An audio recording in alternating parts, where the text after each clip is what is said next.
Boa tarde, bom dia e boa noite, respectivamente, dependendo do horário que você está me assistindo. Vamos dar continuidade agora ao estudo, sobre a série A Reforma da Igreja no século XXI.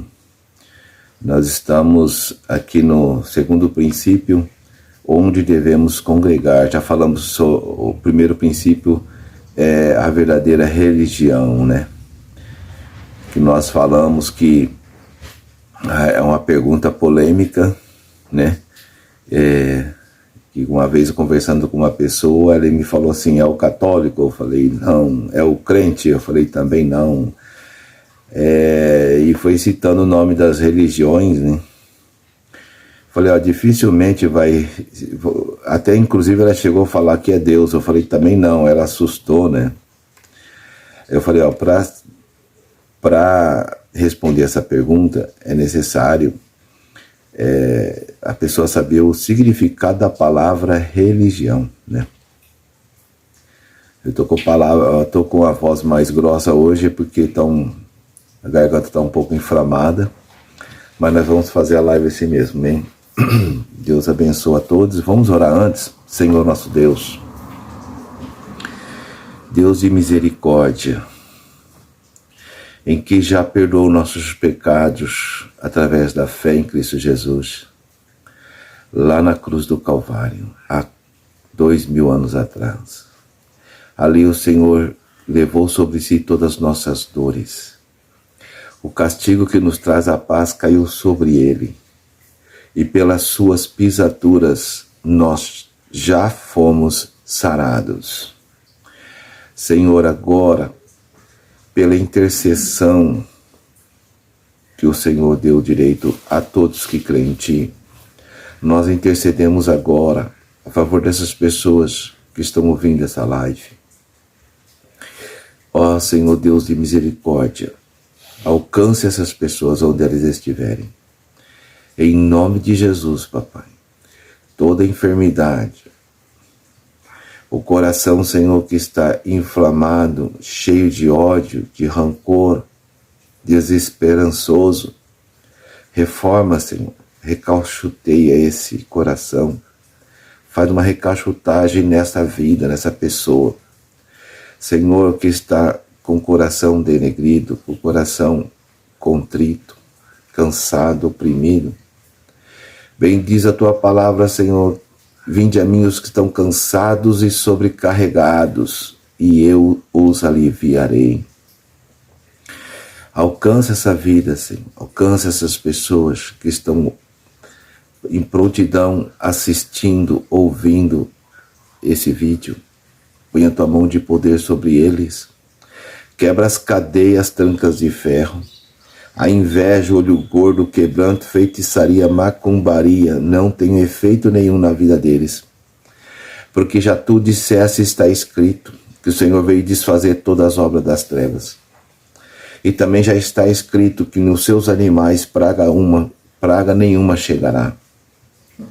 Sim, Senhor, porque está escrito, se me obedeceres, bendito será o fruto do Teu ventre, bendito as Tuas crias e também os filhotes, as crias das suas crias, Em nome de Jesus, todos sejam abençoados agora. Em nome de Jesus, tanto os animais dessas pessoas, quanto, Senhor, os filhos, a saúde dessas pessoas. Quebra as cadeias, trancas de ferro. Abre as portas de bronze, Senhor, em relação ao emprego. Despedaça as trancas de ferro. Abra, Senhor, os caminhos dessas pessoas. Endireita os caminhos tortuosos. Eu te peço em nome de Jesus. Senhor Deus de misericórdia, sara agora o câncer. Sara, Senhor, em nome de Jesus, retira o câncer pela raiz. Nenhum mal venha ficar mais. Porque o Senhor opera completamente na vida de cada um que crê em Ti. Deus de misericórdia, sara, Senhor, a úlcera, sara, Senhor, o nódulo, sara, Senhor, o fígado, o rim. Dê um sangue, Senhor, purificado para essas pessoas, em nome de Jesus. E reveste de toda a armadura espiritual. Fecha com o seu círculo de fogo, com os teus anjos com as espadas desembainhadas para proteger esta vida e a sua família. Pai, em nome de Jesus, que nada venha atrapalhar ela ouvir o estudo da tua palavra. É o que eu te peço em nome de Jesus e já te agradeço. Amém. Então, como eu estava dizendo, o primeiro princípio é qual a religião verdadeira, né? Que foi falado então que a religião verdadeira é o que nos religa a Deus. Religião, a palavra religião está em latim, né? Significa religação. Então, somos religados, fomos desligados com o pecado de Adão, resumindo o primeiro estudo, né? E com o primeiro Adão e o segundo Adão, fomos religados novamente. Quem é o segundo Adão? Jesus, homem, nascido de Maria, agraciada. Amém? Quando é agraciada é porque a pessoa que não merece, nós não merecemos. Quando temos a graça de Deus, é um favor não merecido. Amém? Então foi a religião. Jesus disse: eu sou o caminho, a verdade e a vida. Então é o único que nos religa a Deus. Amém? Então a verdadeira religião chama-se Jesus Cristo, Filho de Deus. Amém? Então não pode ser Deus, senão entra em contradição, né? Fica sem sentido. Porque religião é algo que nos religa a Deus, certo? Religa-nos a Deus. Então, a única religião verdadeira chama-se Jesus Cristo. Agora, o segundo princípio para a reforma da igreja no século XXI. Hoje é dia 30, né, de janeiro de 2023. E vamos dar início então a esse estudo chamado Onde Devemos Adorar. Por que surge essa pergunta? Porque se Jesus é a religião, nós podemos, é onde podemos congregar, né? Nós podemos congregar em qualquer lugar, isso, mas se podemos congregar em qualquer lugar, aí qual a congregação verdadeira? Então surge essa pergunta. Se não podemos deixar de congregar, então qual a verdadeira congregação? Assim como na primeira resposta, nesta também Jesus é quem responde. Olha que interessante esse estudo, pelo menos os primeiros princípios, não só a palavra de Deus que responde, mas Jesus diretamente responde a essas perguntas, que foi perdida no tempo, né? Foi perdida no tempo. Ou seja, em Mateus 18, vamos ver, Mateus 18, versículo 20, quem tem a sua Bíblia aí pode conferir, diz o seguinte: onde estiverem 2 ou 3 reunidos em meu nome, ali estou no meio deles. E aí? Chegamos à conclusão sobre onde devemos congregar, não é? Então, onde estiver 2 ou 3 reunidos no meu nome, ali estou no meio deles. Os únicos que não é muito a favor desta verdade bíblica são aqueles que querem reunir, né, num lugar e arrancar dinheiro deles, infelizmente, se sustentar, aonde o apóstolo Paulo fala: eu já vos ordenei que todos vocês trabalhem para não pesar para a igreja. Então, infelizmente, muitos aí estão aproveitando ou estão cumprindo a profecia, né, que está escrito em Ezequiel 34, ai dos pastores que alimentam a si próprio, não cuida das ovelhas, não vai atrás da desviada, aproveita a lã, né, a gordura das ovelhas, mas nessa mesma profecia o Senhor vai tirar o nome deles como pastores, né, e vai enviar o seu servo Davi. Pode ler lá em Ezequiel 34, vocês vão ver isso daí. É ali a palavra de Deus se cumprindo à risca, né? Aí chegamos à conclusão sobre onde devemos congregar, ou seja, onde estiverem 2 ou 3 reunidos em meu nome, ali estou no meio deles. Amém? Então, onde você estiver, na sua casa, no campo, debaixo da árvore, né? Ali você pode congregar. Se você estiver pregando para 2 pessoas ali, ou 1 pessoa, e você fala, ó, em nome de Jesus estamos reunidos aqui, pronto. Aí está a verdadeira congregação. Inclusive, veja bem que Jesus disse reunido, não é cultuando, tá bom? Porque cultuando é todos os dias, 24 horas, como diz o apóstolo Paulo, vosso culto racional é os atos de justiça. E atos de justiça não é só quando você está na igreja, aquela 1 hora, é às 24 horas. Amém? E se alguém quiser duvidar, reclamar, falar que eu estou errado, então procura na Bíblia e me mostra. No Novo Testamento, me mostra a palavra culto. Pelo contrário, você vai achar muito reunião, como por exemplo na ceia, que diz, estou sabendo que a reunião de vocês está causando mais mal do que bem. Quando vocês se reúnem, reunião de novo, fala 3 vezes reunião lá, vai lá, confere na palavra, em Coríntios 11, né? Então, surge aqui uma outra pergunta, né? E se eu quiser adorar a Deus sem ser com as pessoas, sozinho? Onde devo adorar a Deus? Terceiro princípio. Onde será que você deve adorar a Deus?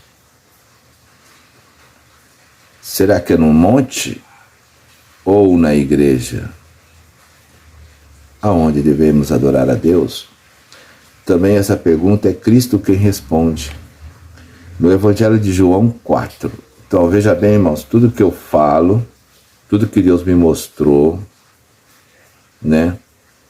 Apesar que eu fui ungido como pastor há 9 anos atrás, o Senhor me deu o dom de mestre, né? E mestre, você não vê em lugar nenhum alguém ungindo o outro para ser mestre. Não tem, infelizmente, né? Mas para pastor tem. Então Deus, através de uma revelação, revelou para um pastor, mesmo que ele não concorda com muita coisa, né, que Deus me mostrou, e eu fui ungido na igreja dele como pastor. E eu perguntei para ele se eu tinha que seguir a doutrina dele. Ele disse que não. Então eu falei, então eu vou ser ungido sim. Foi uma resposta que Deus me deu. Então foi por revelação. Não foi eu dizendo, agora eu vou ser pastor, vou estudar, fazer teologia, agora eu sou pastor. Não. Foi por revelação. Então, ao chegar, vamos lá, João. Então tudo que eu mostro está na Bíblia, irmãos. No Evangelho de João 4. Vamos lá? Nos conta a seguinte história. Ao chegar a uma cidade chamada Samaria, Jesus sente sede e se aproxima de um poço para beber água. E chegando ali uma mulher samaritana que, em meio a uma conversa, perguntou aonde se deve adorar a Deus. João 4.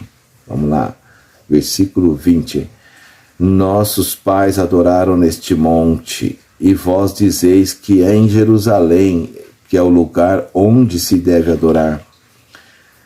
Versículo 21, disse-lhe Jesus, mulher, olha a resposta aí, irmãos. Crê-me, a hora vem em que nem neste monte, nem em Jerusalém adorareis o Pai. Olha a resposta de Jesus. Versículo 23, tá? Estamos pulando o 22. Mas a hora vem, e agora é, em que os verdadeiros adoradores adorarão o Pai em espírito e em verdade. Porque o Pai procura a tais que assim o adorem. Versículo 24. Deus é espírito, e é necessário que os que o adorem em espírito e em verdade. Quantas pessoas, irmãos, nos odeiam quando falamos a verdade. Mas odiaram Jesus até crucificá-lo e deram-lhe uma morte e morte de cruz. Era a pior morte da época. Então, infelizmente, os justos são muito odiados, né? Mas isso faz parte, porque o Senhor disse lá em Mateus, capítulo, no Sermão do Monte, se me engano, no capítulo 5, né? Diz lá, felizes os que são perseguidos por minha causa, por causa da justiça. Regozijai-vos e exultai-vos, né? Então, regozijai é dar até gargalhada, né? Porque assim perseguiram aos profetas que vieram antes de vós.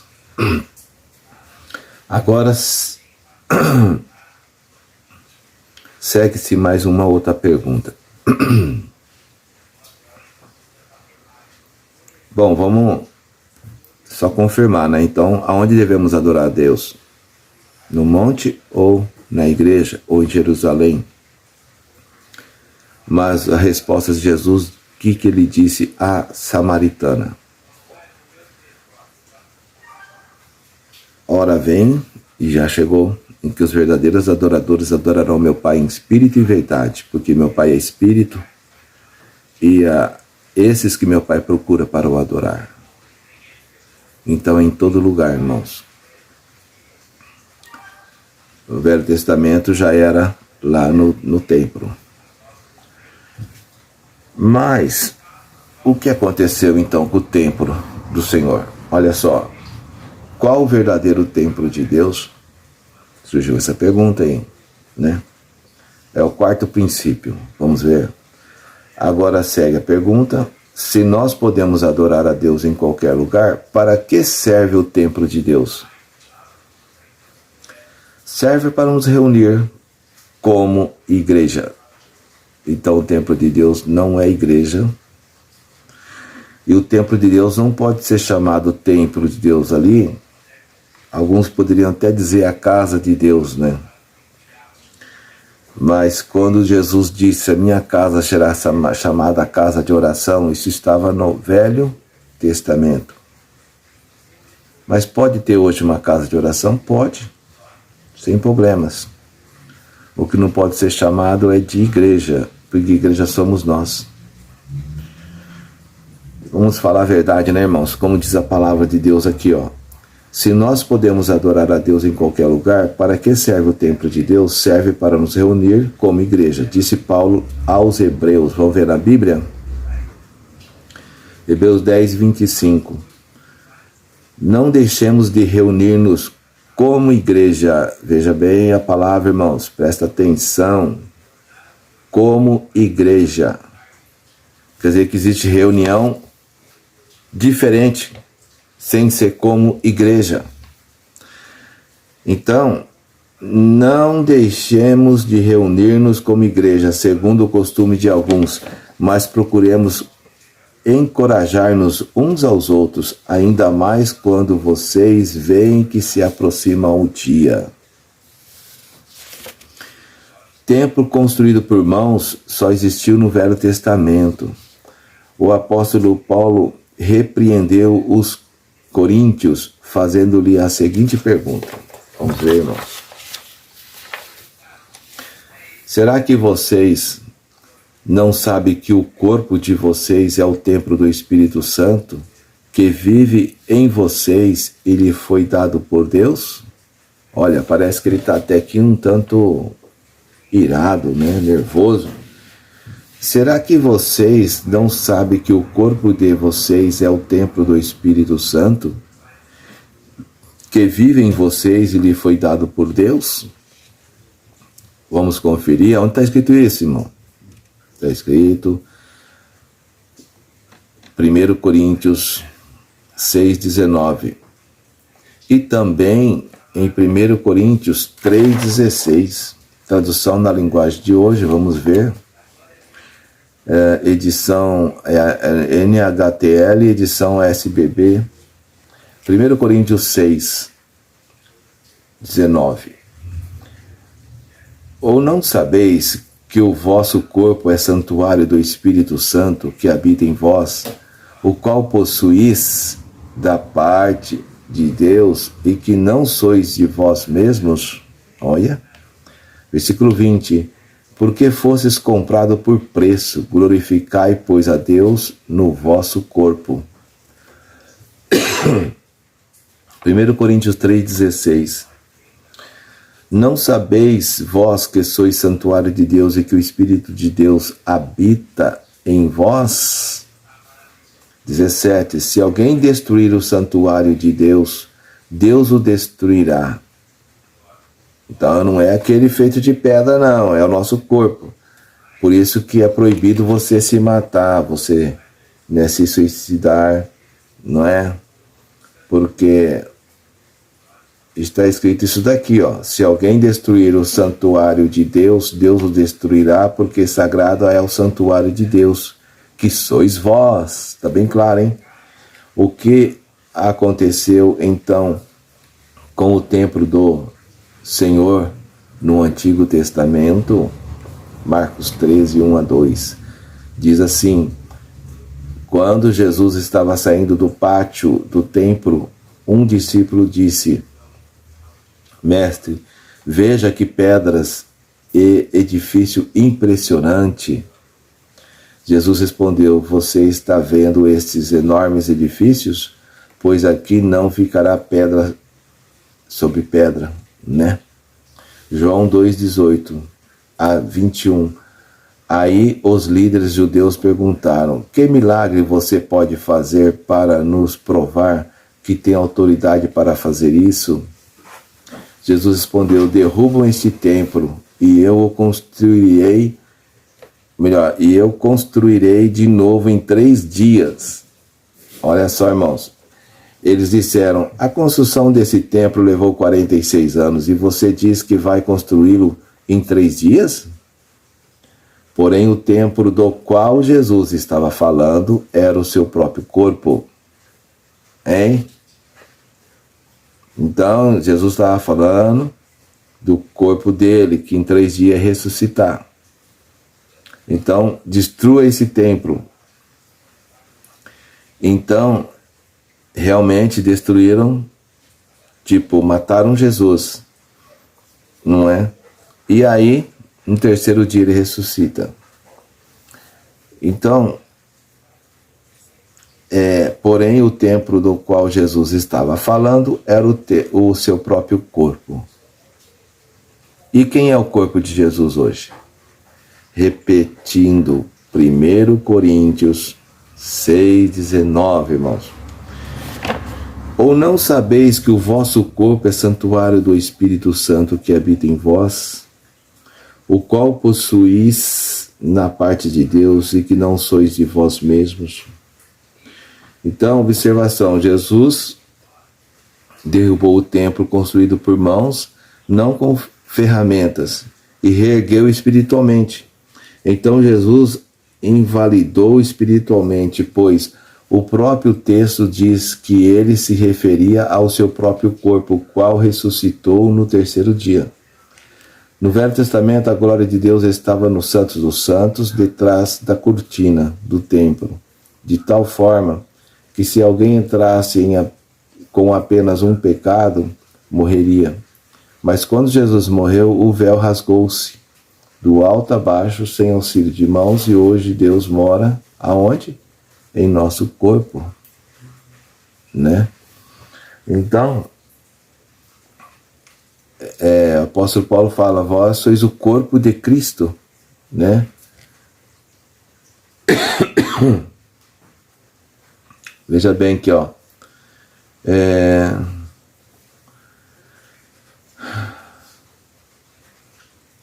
Entre o antigo templo, né? Tinha 3 repartições, né? Uma era grosseiramente falando, tinha mais repartições, mas grosseiramente falando, tinha 3 repartições, que era o átrio onde ficavam as pessoas normais, né? Não especiais, vamos dizer assim, e o lugar santo, que ficava os sacerdotes, pessoas mais especiais. E depois existia uma grande cortina que dividia o lugar santo do santo, ou santíssimo, que aonde entrava o sacerdote uma vez por ano, oferecer ali sacrifício, né? Aonde era espergido o sangue sobre o propiciatório, que é a tampa da arca da aliança, e Deus se fazia presente ali, aquela glória de Deus, que era coberto com 2 querubins, um de cada lado, que tocava sua asa, uma asa na outra, fazendo uma cobertura, né? Então, no Velho Testamento, a glória de Deus estava no Santo do Santo, detrás da cortina no templo, tal forma que se alguém entrasse com apenas um pecado, morreria. Mas quando Jesus morreu, o véu rasgou-se do alto a baixo. Você sabia disso? Que quando Jesus disse, Pai, a ti entrego o meu espírito, o que aconteceu? O véu rasgou-se do alto a baixo, sem auxílio de mãos. E hoje Deus mora em nosso coração. Então, Deus fazia presente no lugar santo do santo. Como aquele véu rasgou-se de cima a baixo, o que aconteceu? As pessoas não morreram, porque se entrasse em contato direto do santo, as pessoas morreriam se não fizessem um ritual antes. Então, o que aconteceu? Rasgou-se sem auxílio de mãos, um véu que a espessura é 10 centímetros, segundo estudiosos, né? 10 centímetros é mais ou menos isso aqui, né? 10 centímetros, né? E rasgar de alto a baixo, sem auxílio de mãos, então é um milagre, realmente. Ou seja, Jesus abrindo as portas para nós, para termos contato direto com Deus, não mais através de sacerdotes. Põe isso na cabeça de vocês. Tá bom? Porque tem muitos dizendo aí que você tem que ir na igreja porque tem um sacerdote lá e vai interceder por você e tal. Tem sacerdote? Tem, mas todos aqueles que creem em Jesus. Ah, irmão, mas aonde está escrito isso aí? Apocalipse 5:9. Quando Jesus morreu, os constituiu, toda a tribo, língua, povo e nação, os constituísse reis e sacerdotes, e governarão a terra com Cristo. Então está claro, irmão, a palavra de Deus é bem clara, todos nós somos sacerdotes. Então cada um de nós podemos interceder pelo seu próximo. Amém? Então, mas percebem vocês que os homens pecam cada vez mais nos dias de hoje, tentando reerguê-los novamente, ou seja, reerguer os templos novamente, pois constroem e chamam aquela construção de templo do Senhor, confundindo de tal forma as pessoas, as quais procuram ser santas dentro do templo, mas relaxam fora dele. Concorda comigo? Esquecendo-se que a presença do Senhor está em todo lugar onde elas estão, pois o templo são os seus próprios corpos, os quais andam com elas. E onde estiver 2 ou 3 reunidos em nome de Jesus, ali ele estará, ali no meio deles. Então eu sou contra os templos que existem hoje? Não. Eu sou contra o ensinamento errado. O templo que se chama templo hoje pode ser um lugar de reuniões e não de culto, né? Porque culto é constante. O que eu posso perguntar para vocês, irmãos? Uma coisa muito aqui importante. Quando vocês vão à igreja, que na verdade não poderia ser chamada assim, mas quando vocês vão congregar, qual que é o principal objetivo ao congregar? Agora vocês concordam comigo ou a palavra de Deus não é verdadeira? Qual que é o principal motivo pelo qual vocês vão congregar naquele lugar, que no caso vocês aprenderam agora, que é um lugar de reunião? É comunhão com Deus ou comunhão com os irmãos? Qual que é o primeiro objetivo aí? Principal objetivo? Comunhão com Deus ou comunhão com os irmãos? Né? Como ainda não consigo fazer ao vivo, então não dá para ver a sua resposta agora, mas pode escrever aí que depois eu vou ver, né? Eu sei que de primeira mão a maioria vai responder comunhão com Deus. Tá errado. Infelizmente tá errado. Mas como assim, pastor? Tá errado? Ao nos reunirmos, o principal objetivo é comunhão com os irmãos, porque com Deus nós temos que ter 24 horas, irmãos.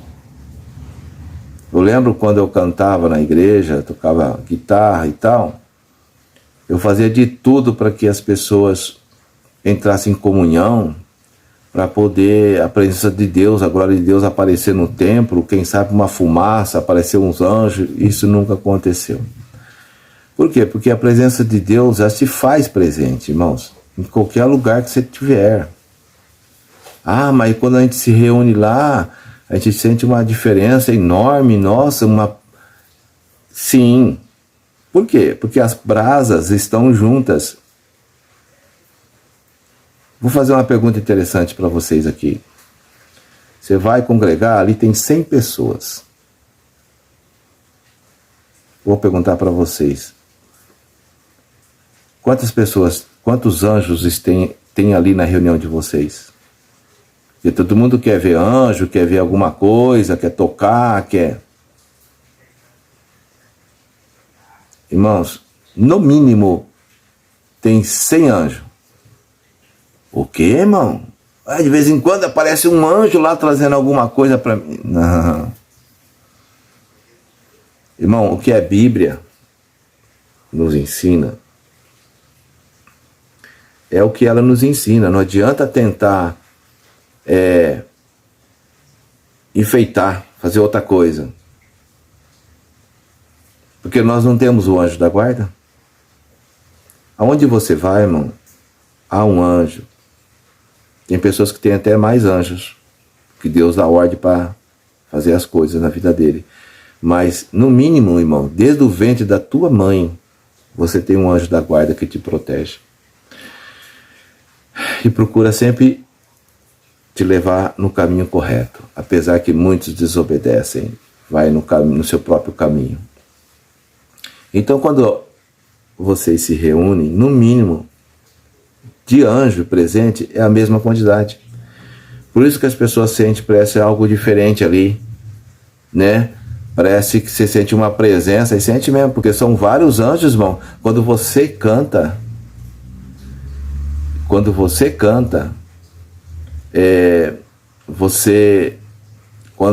a igreja canta, os anjos cantam junto, louvando o Senhor. Já estou terminando porque veio um aviso dizendo que o limite aqui de memória, amém? Então, depois a gente continua conversando e continua nos próximos estudos, que mais ou menos não, até agora eu fiz 12 princípios, né, sobre a reforma da igreja no século XXI, amém? Então Deus abençoe a todos, que o amor de Deus, a graça de nosso Senhor e Salvador Jesus Cristo e a comunhão do Espírito Santo esteja com cada um de vós hoje e sempre. Amém.